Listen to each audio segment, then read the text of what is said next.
Alors, la présence des anges au livre des Actes des Apôtres, et c'est curieux, la heureuse coïncidence, je parle coïncidence entre guillemets, que c'est la première présence des anges, c'est au moment de l'ascension de Jésus au ciel, que vraiment, après que Jésus est monté au ciel, deux anges, deux hommes habillés en blanc, ils, ils, ils ont parlé aux apôtres, hommes de la Galilée, vous êtes en regardant le ciel, Jésus viendra de la même façon comme maintenant vous avez regardé partir au ciel. Et bien sûr que on a un ange au commencement de la vie sur terre de Jésus au moment de l'incarnation, Saint Gabriel, et aussi nous avons deux anges que Marc à la fin de sa vie sur terre. Et on voit comme les anges, ils sont présents dans toutes les étapes de la vie de Jésus, comme ils sont aussi présents dans la prédication de Jésus. Nous avons déjà réfléchi sur ça, alors je ne vais pas entrer en détail. Je vais avancer notre catéchèse. Et on voit que la présence des anges dans la vie de Jésus-Christ, c'est une réalisation du mot qui est écrit à la lettre aux Hébreux, chapitre 1, verset 14, qui dit que tous les anges sont esprits, que prièrement sont au service de Dieu, mais Dieu les envoie pour exercer un ministère en faveur des hommes qui sont héritiers du salut du Christ.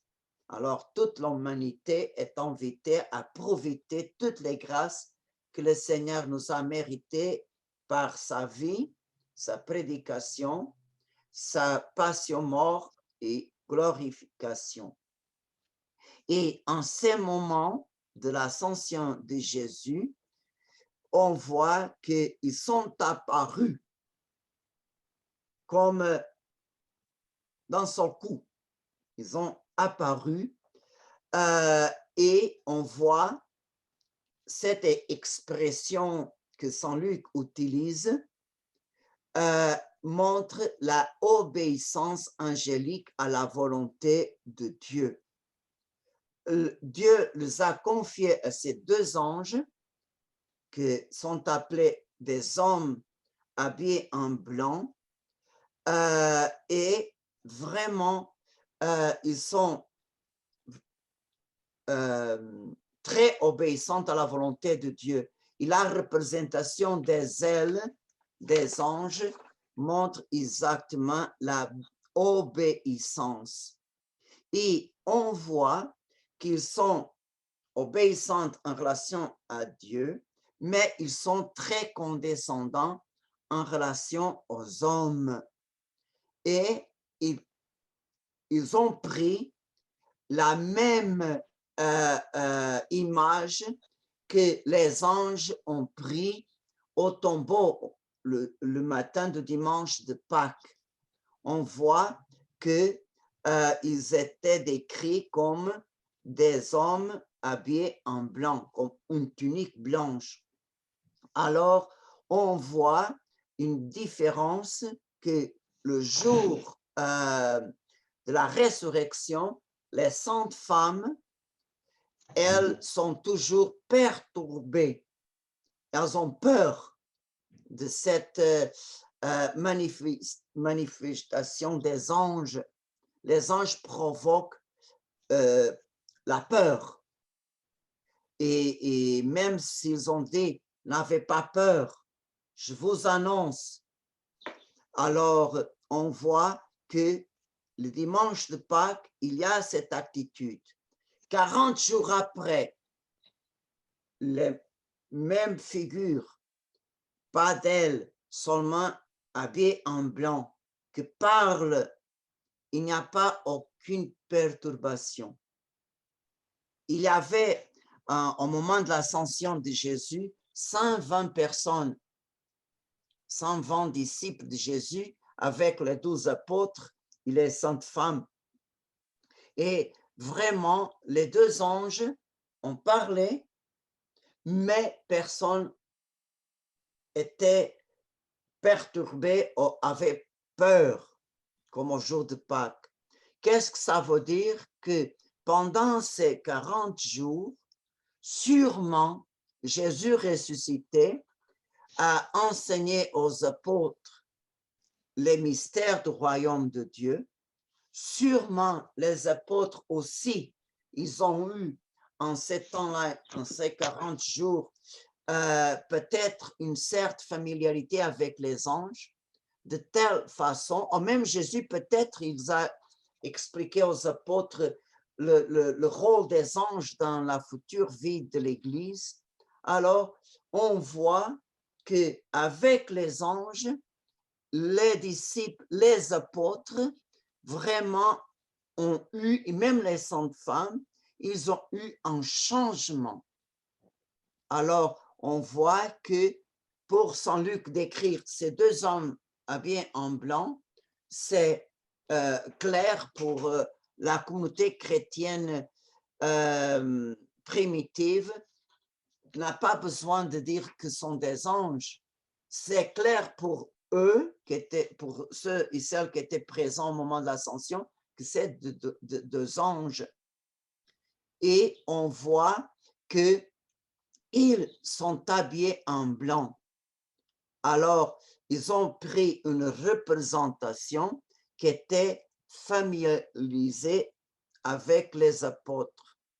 Comme ils ont eu la description des anges au dimanche de Pâques, ils utilisent la même chose, la même présentation pour que les communautés primitives des disciples du Seigneur avec les apôtres et les saintes femmes, vraiment, ils ont entendu ce message que les anges ont donné au moment que Jésus a terminé sa mission sur terre.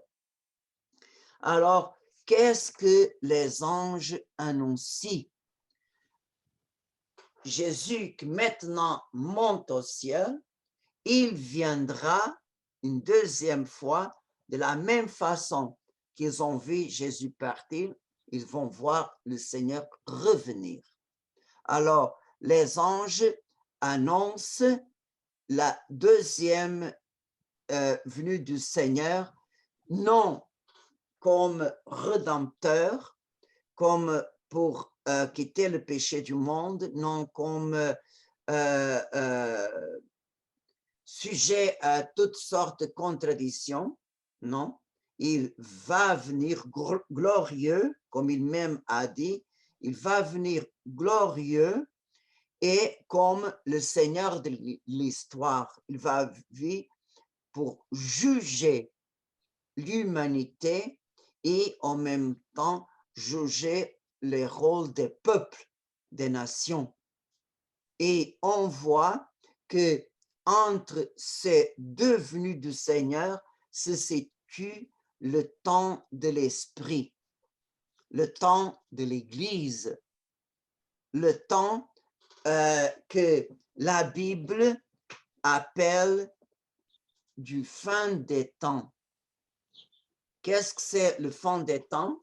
C'est la dernière étape de l'histoire de l'humanité. Il y a beaucoup de monde qui interprète le fin des temps d'une façon incorrecte. Ce n'est pas la façon biblique de comprendre cette expression. Et vous pouvez voir, s'il vous plaît, dans la Bible, le commencement de la lettre aux Hébreux. La lettre aux Hébreux parle commence comme ça. Avant, Dieu a parlé à nos pères par les prophètes. En ces temps que sont les derniers, Dieu nous a parlé par son Fils. Alors, le temps inauguré par Jésus-Christ sont les derniers temps. Les derniers temps sont vraiment les temps qui marquent exactement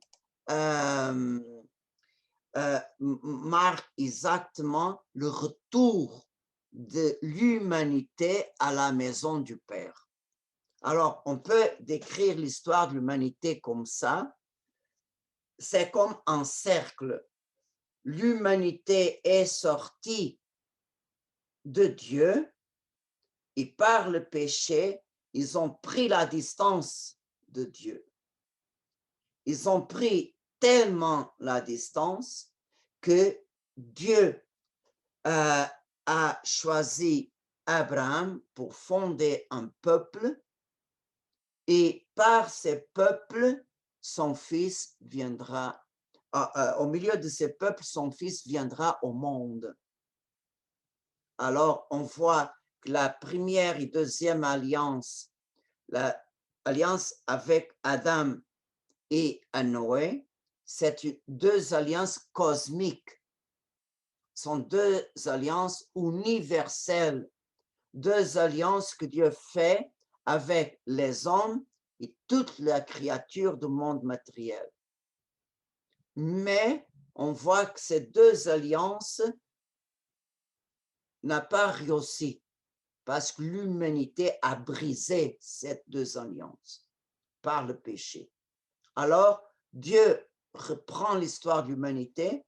Abraham, Dieu fait alliance avec Abraham et il fonde par la bénédiction de Dieu un peuple.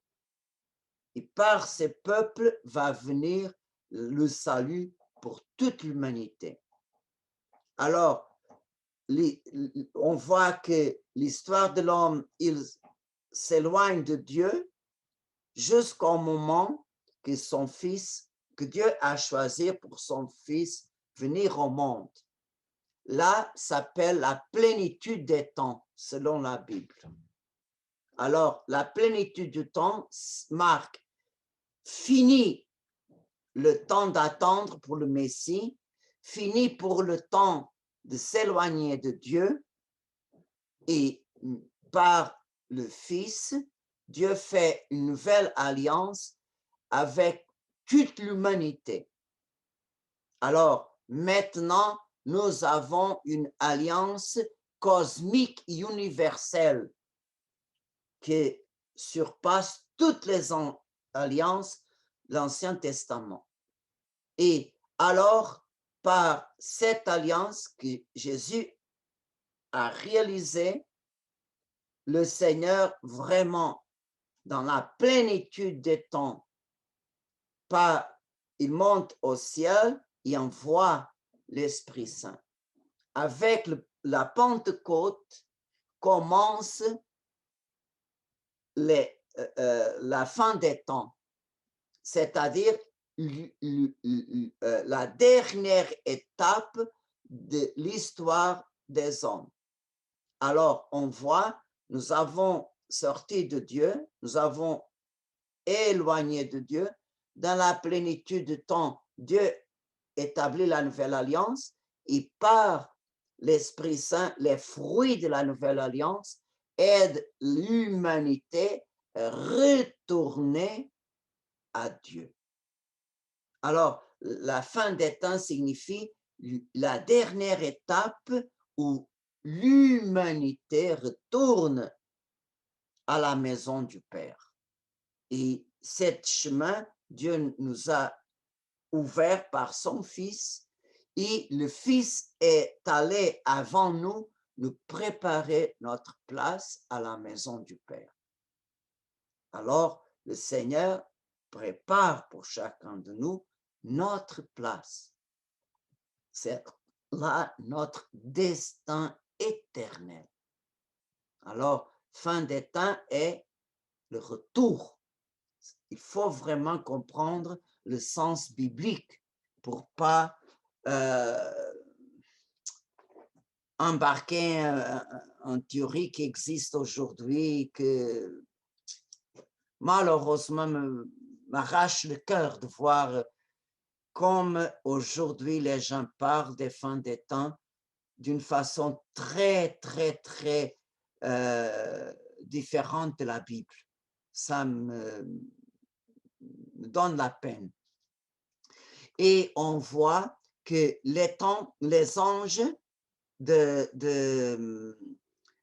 au moment de l'ascension annoncent d'une manière très subtile le temps de la miséricorde, le temps de l'Esprit Saint, le temps des nouvelles merveilles que Dieu fait en notre faveur. Et le livre des Actes des Apôtres est appelé par les exégètes comme l'évangile de l'Esprit Saint. Pourquoi? Parce que, bien sûr que l'Esprit Saint présente tous les livres de la Bible, parce que c'est lui qui a inspiré les écrivains saints à écrire les passages bibliques comme Dieu voulait. Mais d'une manière claire de voir l'Esprit Saint à parler, l'Esprit Saint à agir, l'Esprit Saint à toucher, à transformer, à actualiser les gestes et la parole de Jésus, développer l'Église, corps du Christ, le corps mystique de Jésus. On voit dans le livre des Actes des Apôtres vraiment l'Esprit Saint toujours agir.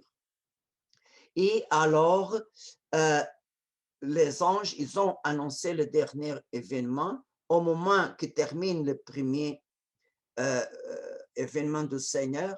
Alors, ils montrent, voilà, vous regardez le ciel, vous êtes vraiment là sans bouger. Attention, votre mission, ce n'est pas regarder le ciel. Votre mission, c'est obéir à la parole de Jésus. Qu'est-ce que Jésus vous a dit au jour de l'ascension, avant de monter au ciel? Restez en Jérusalem parce qu'en quelques jours, vous serez baptisés dans l'Esprit Saint.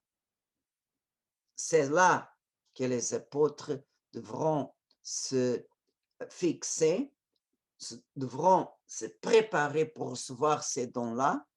Et c'est au jour de la Pentecôte qu'on peut dire que l'Église du Christ est née avec la Pentecôte. L'Église du Christ est conçue dans le cénacle qui est un préannonce du calvaire. Au calvaire, l'Église a été conçue vraiment et la gestation de l'Église est pendant 40 jours, 50 jours, et à la Pentecôte, l'Église ouvre les portes et voilà, on voit vraiment les apôtres des nouvelles créatures touchées par l'Esprit Saint.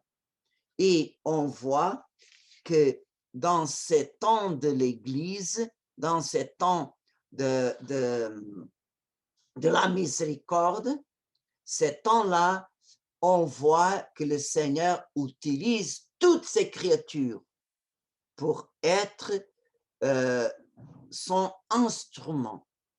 Et vous pouvez voir que c'est vrai. Le Seigneur, pendant 9 semaines, on va voir comme le Seigneur utilise ses anges, comme le Seigneur utilise ses apôtres, comme le Seigneur utilise les diacres. On voit d'une façon spéciale le diacre Étienne et Philippe. On voit comme les autres disciples où le Seigneur les utilise comme instruments de la bonne nouvelle de sa résurrection. Et dans notre temps, on peut dire que le Seigneur nous utilise à nous aussi. Le Seigneur parle à notre cœur par les événements. Le Seigneur parle. Par exemple, je m'excuse de vous utiliser cet exemple, mais c'est la réalité pour moi. Combien de fois le Seigneur me parle par ma petite chienne? Combien de fois le Seigneur montre-moi comme il est tellement bon. Des fois, par exemple, le Seigneur, un certain moment, il montre par elle comme il m'aime. Je vais vous partager seulement une expérience que j'avais la messe à Saint-Ambroise à 8 heures. Et en ces jours-là, malheureusement, j'ai pris trop de temps à faire mes affaires à la maison. J'étais un peu en retard pour prendre la voiture et m'amener à l'église. Et j'avais peur d'arriver en retard.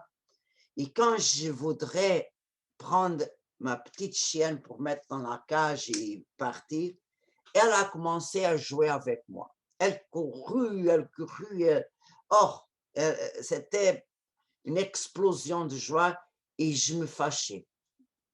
Un peu, pas de frapper, rien du tout, mais je me fâchais. J'étais nerveux et en ce moment, j'ai senti dans mon cœur, comme tu es aveugle.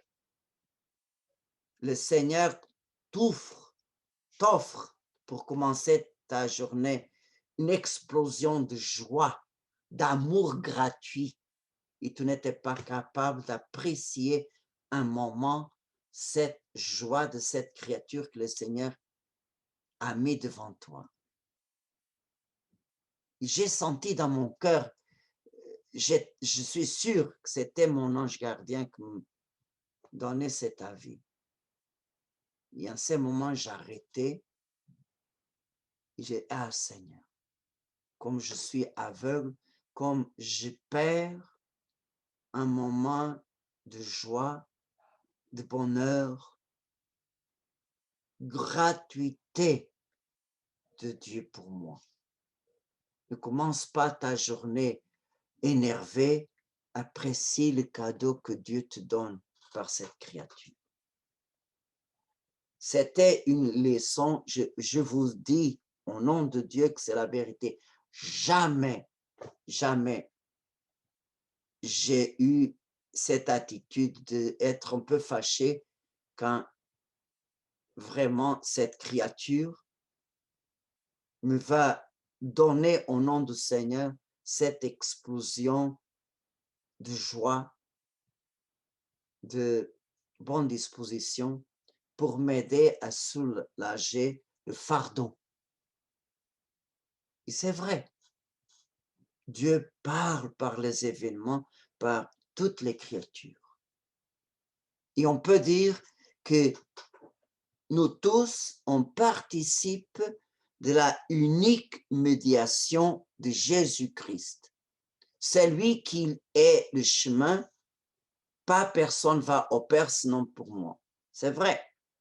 Mais pour aller à Jésus-Christ, le Seigneur utilise tous les moyens possibles et imaginaires.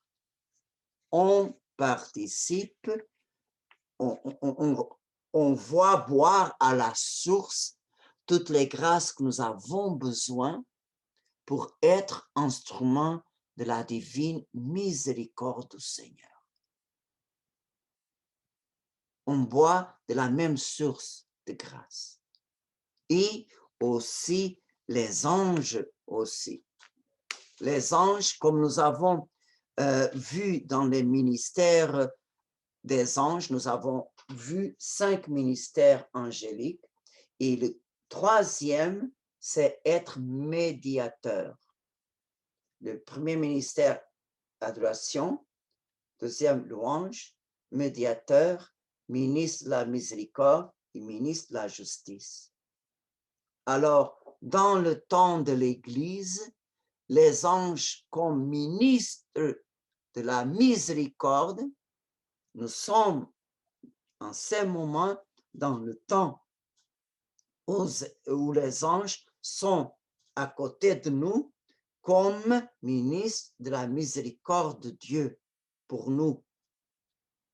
Et ils font, en ces temps de l'Église, une double médiation. Ils sont les ambassadeurs de Dieu devant nous, et ils sont aussi ambassadeurs des hommes devant Dieu. Je vais utiliser l'image de Saint Raphaël dans le livre de Tobie, qu'il a dit, j'amenais devant Dieu tes bonnes œuvres, même quand tu as enseveli les morts, quand tu as laissé de manger, ta prière, et Dieu, j'ai présenté ça devant Dieu, et Dieu m'a envoyé pour te guérir, à toi et à ta belle-fille Sarah. On voit que l'ange a été médiateur des œuvres et la prière des hommes. Ils descendent avec les grâces de Dieu. Alors, c'est pour ça que on doit profiter dans notre vie pratique de chaque jour ces temps uniques que nous avons à notre disposition et qu'il ne revient plus. Chaque jour, c'est unique dans notre vie. C'est un cadeau unique de Dieu, irrépétible. Demain, c'est l'autre jour. Aujourd'hui, c'est le moment présent pour nous. Et c'est aujourd'hui qu'on doit profiter tous les moyens que Dieu se sert pour montrer dans notre vie comme il nous aime, comme il est miséricordieux. Alors, temps de l'Église, bien sûr, c'est le temps qu'on doit regarder la mette, on doit regarder notre destin, mais pas rester inactif comme les apôtres au moment de l'ascension de Jésus. Rester là, sans bouger, en regardant le ciel. Non, c'est le temps d'action. C'est le temps de faire notre mission, de réaliser la volonté de Dieu, et nous ne sommes pas seuls. Nous ne sommes pas seuls.